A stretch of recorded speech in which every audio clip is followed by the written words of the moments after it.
이렇게 이거 다요 이 과제를 오늘? 과제를 다 해야 돼. 아이고 우리 이사 가려고 지금 오늘 막 싸다고 왔는데 저녁에까지 해야 돼. 가지 말아야 돼. 20분. 이사 가려고 준비하다 왔어 지금. 20분간은. 큰일 나 가시면 우리 이지훈 목사님. 어떻게 하나님이 또 그렇게 아름다운 아파트를 주셨어? 반절만 하고 나중에 또 하시고. 가만히 있어. 30분 시간을 줬잖아. 30분씩.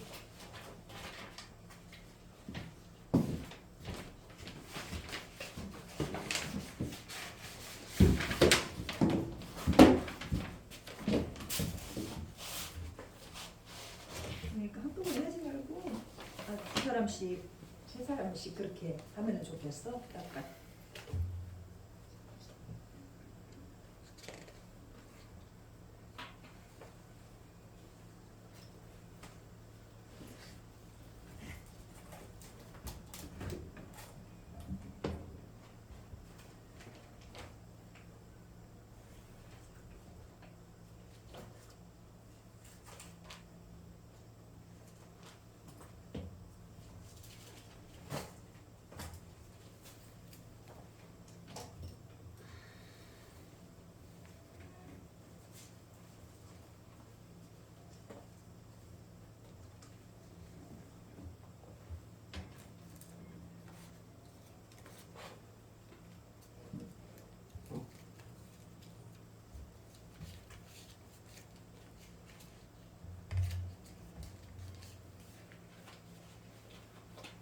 이희자 목사님 이 찬양 아셔요?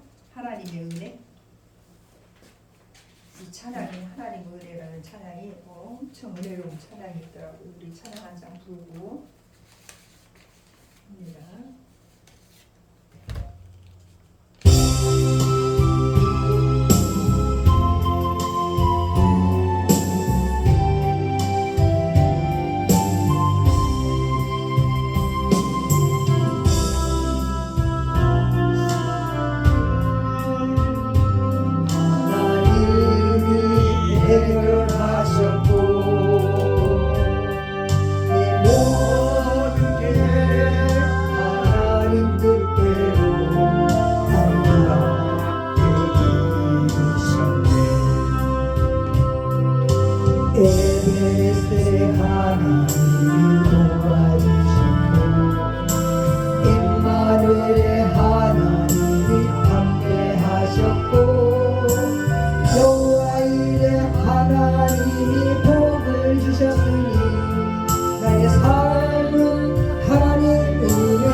영광 받아 주시옵소서.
반갑습니다. 오랜만입니다. 우리 그 존경하고 화면을 뒤로 좀 더 밀면 좋겠는데. 어떻게? 화면을 좀 뒤로. 아, 이거 노트북을 찍혀지지.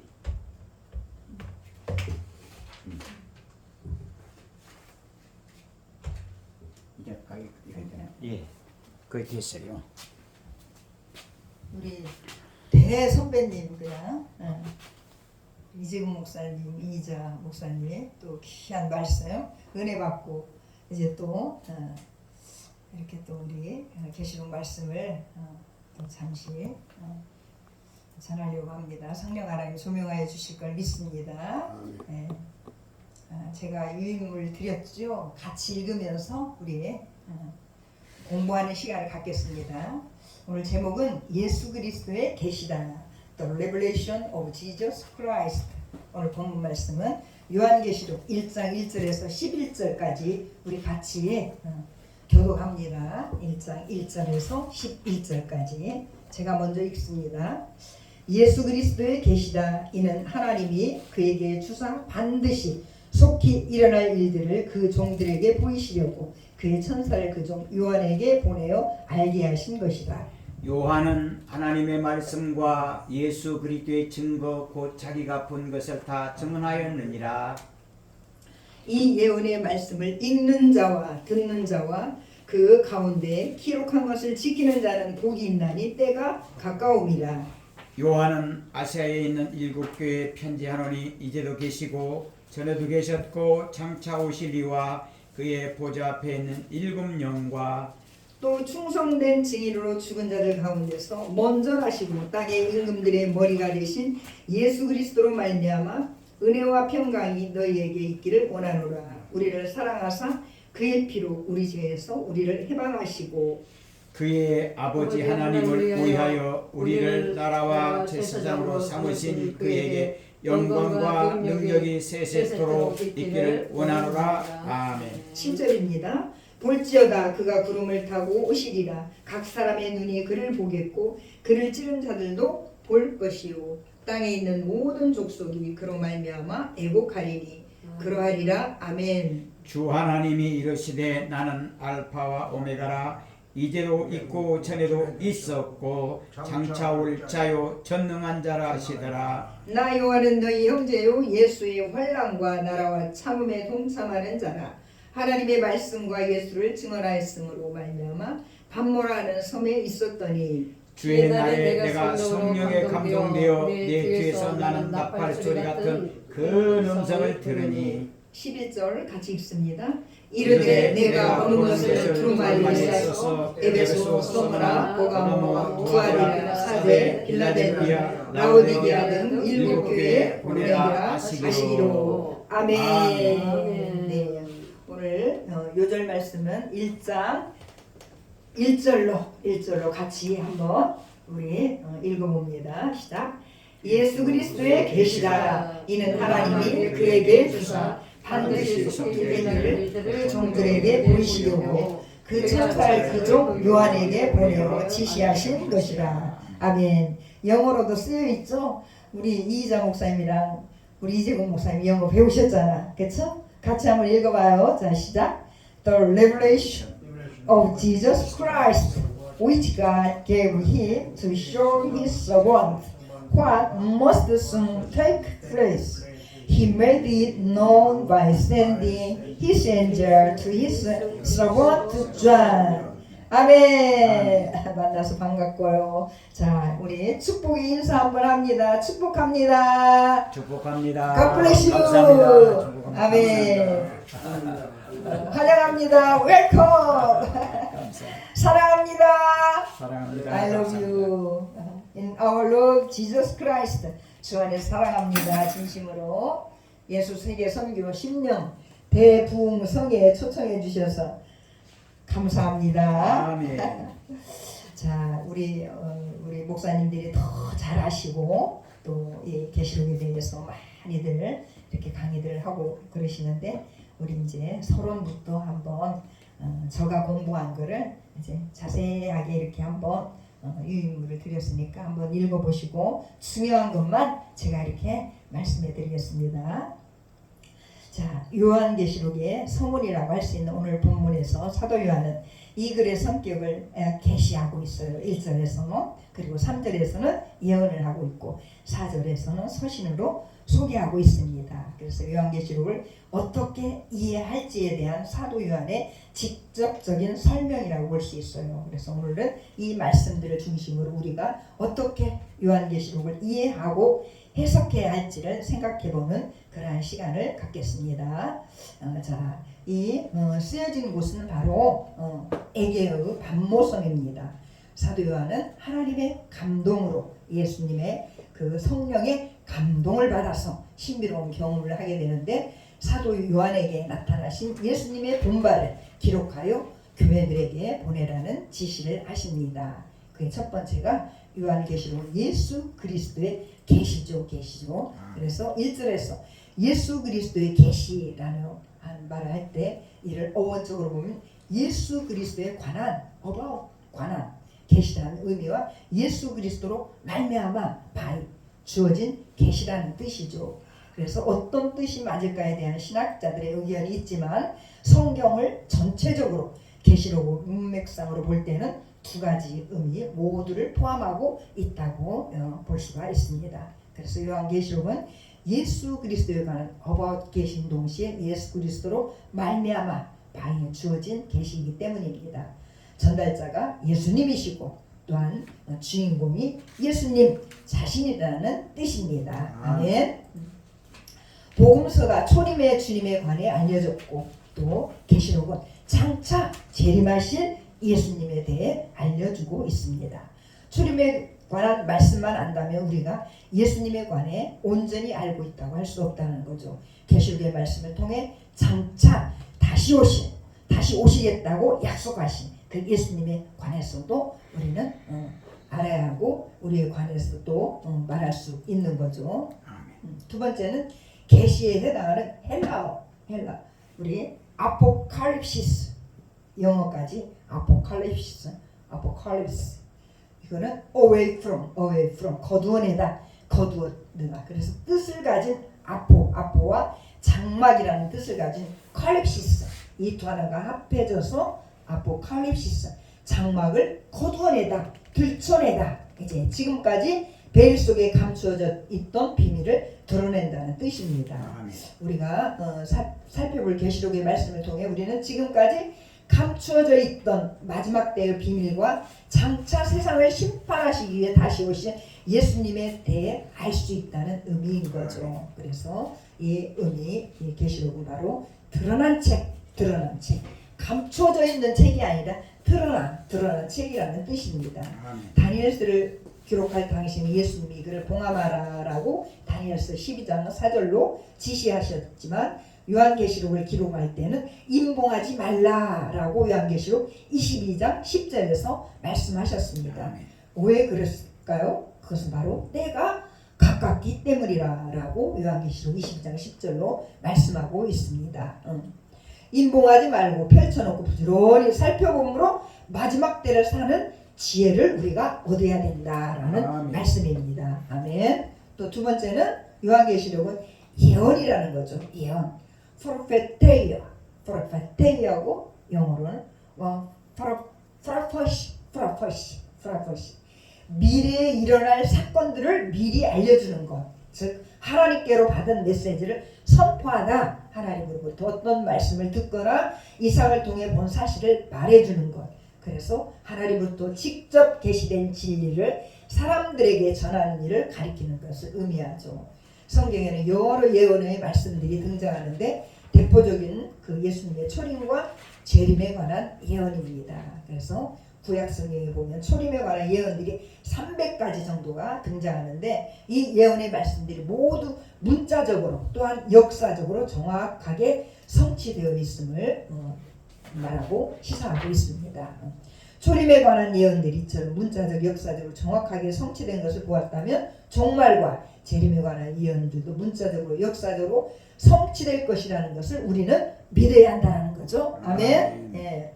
그래서 반드시 속히 될 일들을 알려주신 예언의 말씀을 미래의 사건을 알려주시는 예언의 말씀이라는 사실을 우리는 인정해야 하고 또 요한계시록을 바르게 우리는 해석할 수가 있다는 거죠. 아멘. 이렇게 지난 2000년의 교회 역사 속에서 이 요한계시록을 어떻게 이해하고 해석할 것인가에 대한 많은 신학적인 논쟁이 있어 왔는데 그 가운데 요한계시록이 미래의 사건을 예언한 글이라는 사실을 인정하지 않는 해석자들이 있어서 요한계시록의 내용을 오해하게 만들어 왔다는 것입니다. 이걸 신학적으로 살펴보면 대체적으로 요한계시록은 해석을 다음과 같이 네 가지 방법으로 해석하려는 시도가 있어 왔다는 거죠. 여러분들이 한번 읽어보세요. 비유적 해석법이다. 비유적 해석법이 있고, 두 번째는 과거적, 과거주의자의 해석법이다 또 라고 말씀하고 있고, 또 세 번째는 역사적이다. 역사적 해석법이 있다. 이렇게 우리가 주장하고 있는 신학자들이 있는데 한번 읽어보시고, 우리 미래적 해석법을 같이 한번 읽어보겠습니다. 미래적 해석법. 퓨처리스트, 미래적 퓨처리스트. 자, 같이 한번 읽어봐요. 이 요한계시록에 기록된 말씀들이 종말의 때에 있을 미래적 사건을 계시하고 있다고 보는 해석법입니다.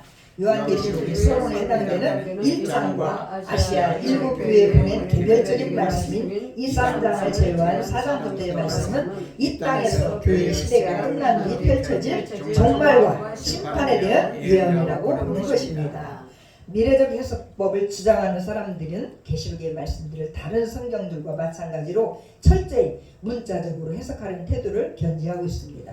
비유적, 영적 해석을 지향하고 성경의 예언들이 실제로 일어날 미래적 사건으로 보고 문자적인 해석을 시도한다는 거죠. 물론 계시록에는 여러 가지 상징들이 사용되고 있긴 하지만 이 상징들조차도 그것이 표현하고자 하는 구체적인 실체가 있다고 보는 것입니다.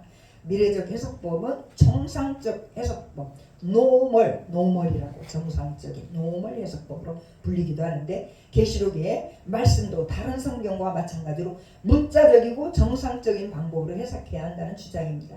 이런 정상적인 해석을 버리고 자꾸만 비유적이나 영적이나 역사적 해석을 시도함으로 오히려 계시록의 말씀이 복잡해지고 해석할 수 없는 책으로 여겨지게 된다는 것입니다.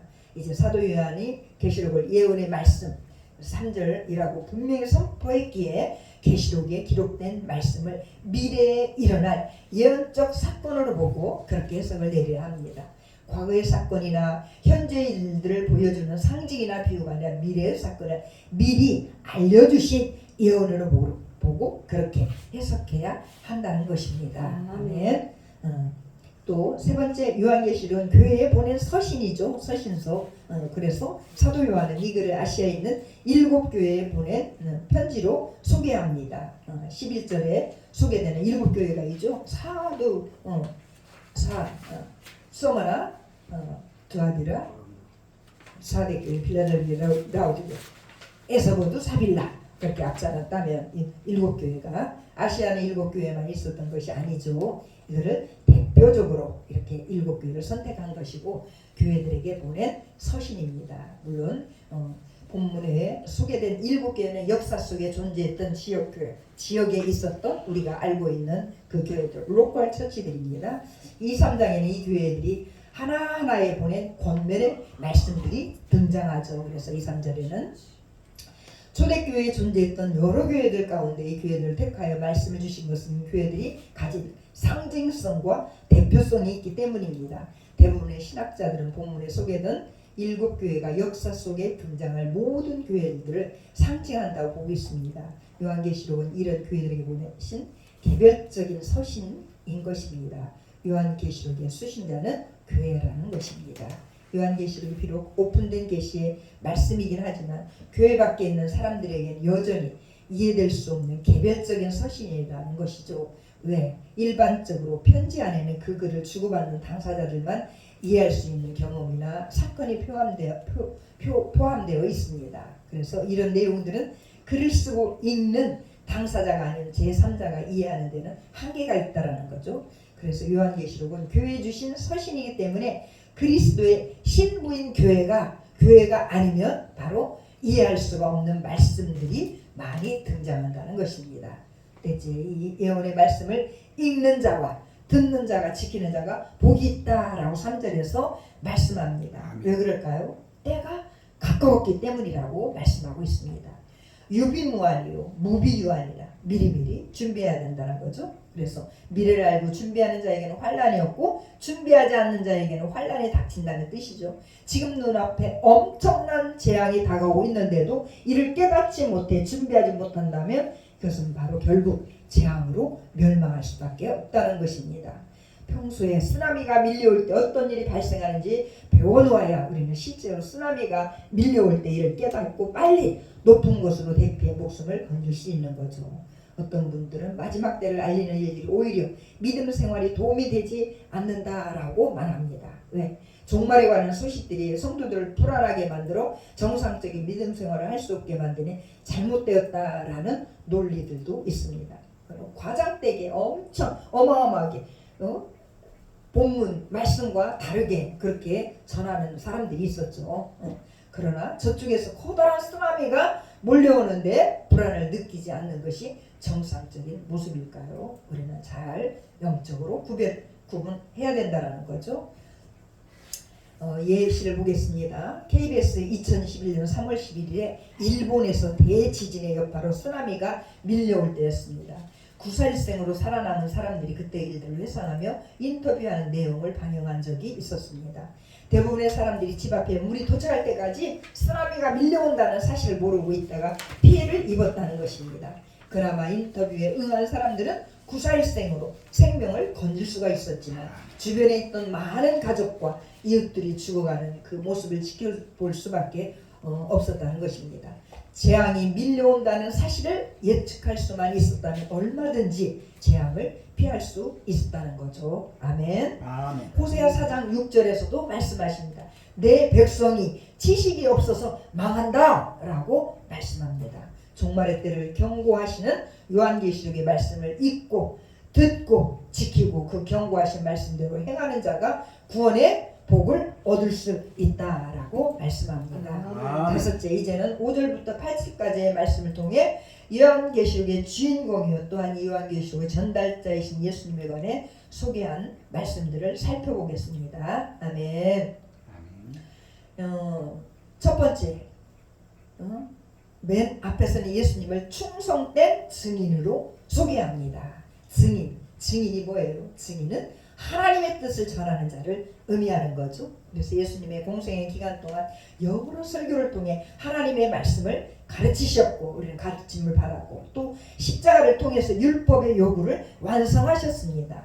이런 예수님이 다시금 사도 요한에게 나타나 마지막 종말의 날에 있을 예언의 말씀들을 전하여 주심으로 충성된 증인으로서의 사명을 다하신 것입니다. 충성된 증인이라면 하나님 말씀 가운데 일부만 전한 것이 아니라 어떻게 해요? 전체를 다 전해야 한다는 거죠. 증인의 사명을 맡았다면서 종말과 재림에 관한 말씀을 전하지 않는다면 그것은 충성된 증인이라 할 수 없다는 거죠. 두 번째는 죽은 자 가운데서 먼저 나신 이를 소개합니다. 예수님이 부활의 첫 열매가 되셨다는 말씀이죠. 예수님이 부활의 첫 열매가 되시고 4장 4절에서 24 장로로 묘사된 교회가 부활의 두 번째 열매가 되는 것입니다. 그리고 20장 4절에 묘사된 환난 성도들과 구약의 성도들 다니엘 12장 2절이 이삭 죽기와 같은 마지막 열매로 부활의 사건에 참여하게 되는 것입니다. 아멘. 이제 세 번째는 땅의 임금들의 머리라 하십니다. 초림에 주님이 세상을 섬기기에 오셨다면 재림의 주님은 만왕의 왕으로서 세상을 통치하기 위해 오신다는 것을 우리는 알아야 된다는 거죠. 성경에서 예수님을 묘사하는 짐승이 바로 양과 사자인데 초림의 주님이 세상 죄를 지고 가는 하나님의 어린 양이다라고 요한복음 1장 29절로 말씀하십니다. 자, 오셨다면 재림의 주님은 다시금 유대 지파의 사자 다윗의 뿌리로서 세상을 통치하시기 위해 다시 오신다는 것을 우리는 계시록 5장 5절을 통해서 알아야 한다는 거죠. 아멘. 네 번째는 우리를 사랑하사 그의 피로 우리 죄에서 우리를 해방하신 분이라는 것입니다. 2000년 전에 십자가에서 그의 피로 대속의 사역을 완성하심으로 우리를 죄와 사망의 권세에서 해방시켜 주셨는데 오늘 본문에서는 그 동기가 바로 무엇 때문입니까? 그 동기는 바로 우리를 사랑하시기 때문이라는 거죠. 아멘. 요한복음 3장 16절 말씀이 무엇입니까? 같이 한번 합니다. 시작. 하나님이 세상을 이처럼 사랑하사 독생자를 주셨으니 이는 저를 믿는 자마다 멸망하지 않고 영생을 얻게 하려 하심이라. 아멘. 우리 요한복음 3장 16절 말씀의 핵심이죠. 하나님께서 독생자를 내어주신 그것도 바로 우리를 사랑하셨기 때문이고 예수님이 십자가에서 자신의 생명을 내어주신 것 그 자체가 바로 우리를 사랑하셨기 때문이라는 거죠. 그래서 구원은 값없이 우리에게 거저주는 은혜의 선물이지만 에베소 1장 8절을 말씀하지만 예수님은 이 구원의 선물을 예비하시기 위해 자신의 생명을 내어주셨다는 사실을 우리는 잊지 말아야 한다는 것입니다. 아멘. 또한 다섯 번째 보면 6절로 말씀합니다. 우리를 나라와 제사장으로 삼으실 것이다 라고 말씀하십니다. 우리를 나라와 제사장으로 삼으신다는 이 말씀은 킹 제임스 버전에는 우리를 왕, 킹스, 왕과 제사장, 프리스트, 제사장으로 삼으셨다라고 되어 있습니다. 이를 베드로전서 2장 9절에 왕 같은 제사장, 로얄 프리스트후드, 왕의 제사장 직위와 직무라고 말씀하고 있습니다. 왕은 뭐예요? 왕은 세상을 다스리는 자이고 제사장은 영적인 지도자라는 거죠. 장차 예수님이 이어부를 주실 하나님의 나라는 구속받은 성도들이 왕과 제사장이 되어 다스리는 나라라는 뜻입니다. 아멘. 이것을 계시록 20장 6절에서는 다음과 같이 말씀하고 있습니다. 이 첫째 부활에 참여하는 자들은 복이 있고 거룩하도다. 둘째 사망이 그들을 다스리는 권세가 없고 도리어 그들이 하나님과 그리스도의 제사장이 되어 1000년 동안 그리스도와 더불어 왕노릇하리라. 아멘. 왕이 해야 할 가장 중요한 일이 백성들을 잘 다스리는 것이라면 제사장이 해야 할 가장 중요한 사명은 무엇입니까? 제사장은 하나님께 예배드리는. 아멘. 하나님께 예배, 제사를 드리는 것입니다. 아버지께 참으로 예배하는 자들과 신령과 진정으로 예배할 때지만이 때가 오나니 곧 이때라. 아버지께서는 이렇게 자기에게 예배하는 자들을 찾고 계십니다. 요한복음 4장 23절로 예수님이 부엌에서 음식을 준비하던 마르다보다 누구? 예수님의 발 앞에 예배를 드리던 마리아를 더 칭찬하신 것처럼 구속받은 성도들이 힘써야 할 최우선적인 일이 바로 하나님을 예배하는 것입니다. 아멘. 그래서 우리를 왕과 제사장으로 삼으신 뜻이 무엇인지를 우리는 알아야 한다는 것입니다. 여기 앉아있는 저와 여러분 다 우리가 왕과 제사장이라는 것이죠. 아멘. 여섯 번째는 구름을 타고 오시리라 7절에서 말씀하십니다. 볼지어다 구름을 타고 오시리라. 같이 읽어요. 시작. 볼지어다 구름을 타고 오시리라. 각인의 눈이 그를 보겠고 그를 치는 자들도 볼터리요 땅에 있는 모든 족속이 그를 위하여 애곡하리니 그러하리라. 아멘 하십니다. 구름을 타고 다시 오실 때 땅에 있는 모든 족속들이 볼 것이다. 이 말씀은 휴거의 사건이 아니라 지상재림이 그 사건을 설명한 말씀입니다. 아멘. 사도행전 1장에서도 구름을 타고 하늘로 승천하신 예수님을 바라보던 제자들에게 흰 옷 입은 두 사람이 나타나 갈릴리 사람들아 어찌하여 서서 하늘을 쳐다보느냐. 너희 가운데 하늘로 올리우신 예수는 하늘로 가심을 본 그대로 오시리라. 아멘. 같이 한번 사도행전 1장 11절 읽어봐요. 시작. 갈릴리 사람들아 어찌하여 서서 하늘을 쳐다보느냐. 너희 가운데서 하늘로 올리우신 예수는 하늘로 가심을 본 그대로 오시리라. 아멘. 이 재림의 약속을 주셨습니다. 이 약속을 지키시기 위해 예수님이 구름 타고 다시 오실 것임을 확인시켜 주신 말씀인 것입니다. 아멘. 자, 일곱 번째는 예수님이 알파와 오메가가 되신다는 것입니다. 아멘. 예수님이 역사를 시작하셨고 또 끝내신다는 의미로 예수님이 바로 역사의 주관자이심을 선언하고 있습니다. 아멘. 인류의 역사는 예수님의 탄생을 기점으로 BC와 AD로 나뉘고 있죠. 히스토리, 그분의 바로 이야기라는 거죠. 아멘. 알파와 오메가 되시며 역사의 주관자가 되시는 예수님이 바로 인류의 역사를 끝내시고 이 땅에 하나님의 나라를 세우시기 위해 다시 오실 것입니다. 아멘. 결론입니다. 같이 결론 같이 크게 읽어봐요. 시작. 요한계시록은 감춰졌던 비밀을 드러낸 계시요 마지막 때에 있을 일들을 알려주신 예언이며 구속받은 성도들에게 주신 서신입니다. 이 요한계시록의 주인이요 전달자이신 예수님이 이 예언의 말씀을 성취하기 위해 다시 오실 것입니다. 우리 모두 이 예언의 말씀을 부지런히 보고 듣고 행함으로 그날을 예비하는 지혜로운 성도가 되시기를 축원합니다. 아멘. 할렐루야. 수고하셨습니다. 감사합니다. 주님께 영광입니다. 나는 여호와 보시기에 존귀한 자라. I am honored in the eyes of the Lord. 아멘. 1분 동안 통성으로 기도하는 시간 갖겠습니다. 성령 하나님 함께하여 주시고 마지막 시대에 하나님께서 우리에게 주시고자 하시는 그 말씀, 영원한 아버지 하나님의 그 천국 말씀, 그 복음을 전하는 귀한 사명자들, 사역자들로 세워주셨는데 성령 하나님의 놀라우신 기름 부으심을 받고 이 사명 잘 감당할 수 있는 능력의 소유자들 다 되게 하나님 축복하시라고 이 시간 주님 한번 부르고 통성으로 기도하는 시간 갖겠습니다. 주여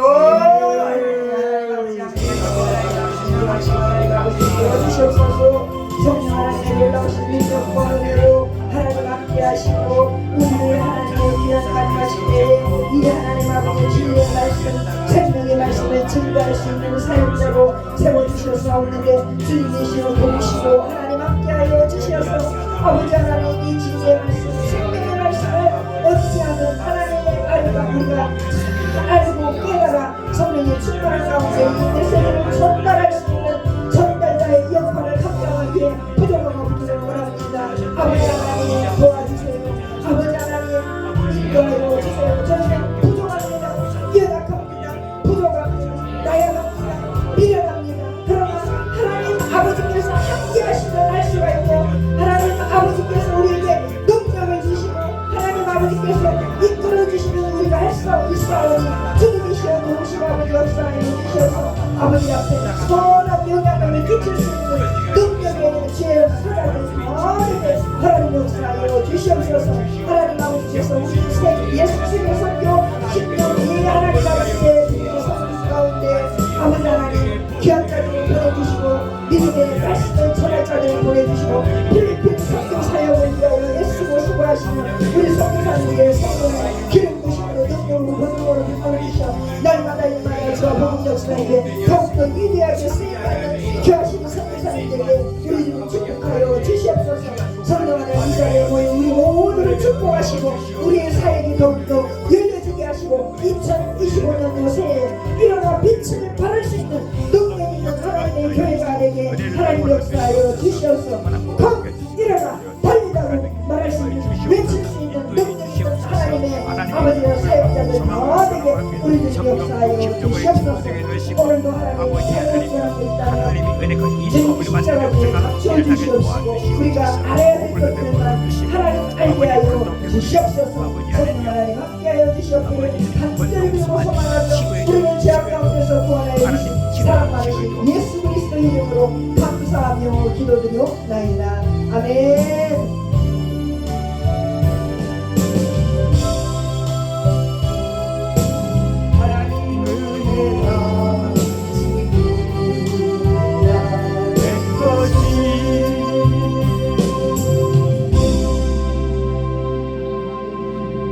아멘. 주님께 영광입니다. 할렐루야. 지금은 우리 주님 예수 그리스도의 은혜와 하나님 아버지의 무한하신 사랑하심과 성령 하나님의 교통하심과 역사하심이 오늘 진리의 말씀, 생명의 말씀, 영혼의 말씀을 듣고 그대로 실천하기를 다짐하는 우리 성도들 머리 이외와 이 나라의 민족 열방위에 세계선교회 지금부터 영혼까지 함께 하시기를 간절히 축원하옵나이다. 아멘. 아멘. 수고하셨습니다.